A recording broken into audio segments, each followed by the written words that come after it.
Hi adventurous people! It's me, Rose, and for this video is ipapakita ko lang naman sa inyo guys ang mga iilan sa ginagawa ng isang OFW pag day off.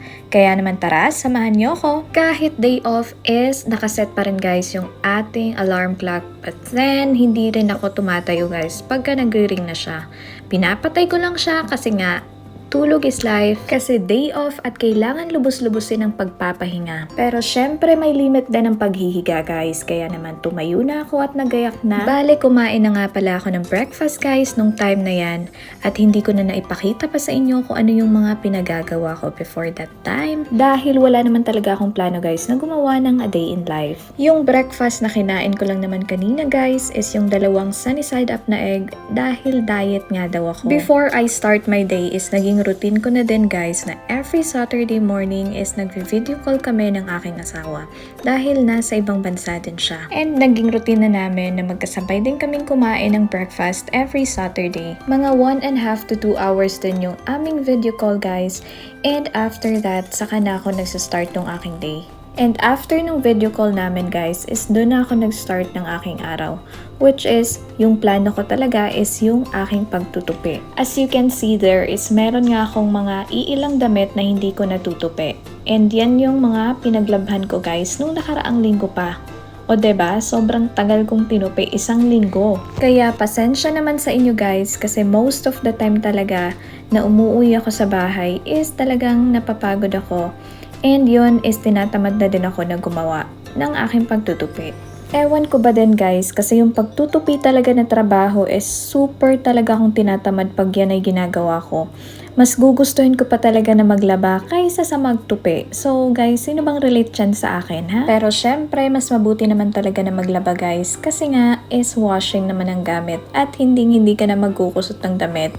So ayan, natapos na din yung aking pagtutupi sa wakas at ino-organize ko na siya sa loob ng aking cabinet. At sa loob ng aking cabinet is meron din akong mga iilang damit na kinukuha ko at yung nagdadalawang isip akong gamitin at ibinalik ko na lang siya nang hindi ko tinutupi. Kaya naman isa pa yon sa aking dagdag na mga gawain every weekend.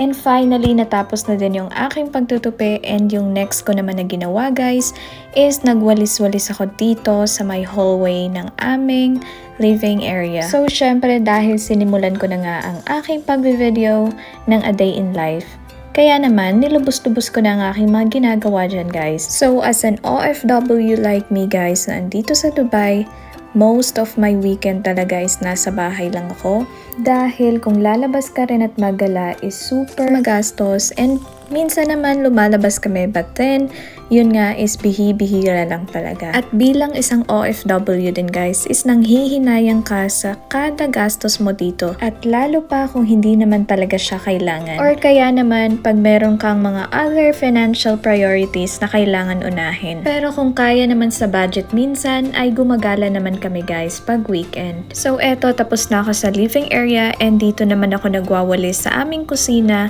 at nag-mop din ako, which is hindi ko na naipakita sa inyo. Pagkatapos ko naman sa kusina guys is nagutom na ako, and inisip ko kung ano bang meron dito na pwede kong lutuin, at yun ay ang aking beef loaf dahil petsa di peligro na tayo. For sure, mostly ng mga OFW is nakarelate dun sa sinabi kong petsa di peligro, kung saan katapusan na ng buwan pero wala ka pa ring sahod dahil inaantay mo pa. At sa mga petsa na yan ay naghihingalo na talaga ang mga bulsa naming mga OFW. Eto nga, nagbubukas na ako ng aking beef loaf.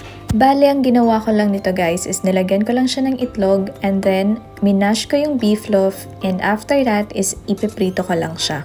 And after ko siyang dinikdik guys is ayan, fully mashed na siya and ready na for frying. And after that is isa-isa ko na siyang prinito, and super na mabilisan yung aking paggagawa dahil gutom na ako dyan guys. Finally, naluto na din siya at ngayon ay hinahango ko na para ako ay makakain na din. So guys, tapos na ako magluto and tayo ay kakain na din sa wakas. So hanggang dito na lang guys yung aking day in my life for today's Saturday na day off ko. Thanks for watching, and I hope you enjoyed my video. Bye!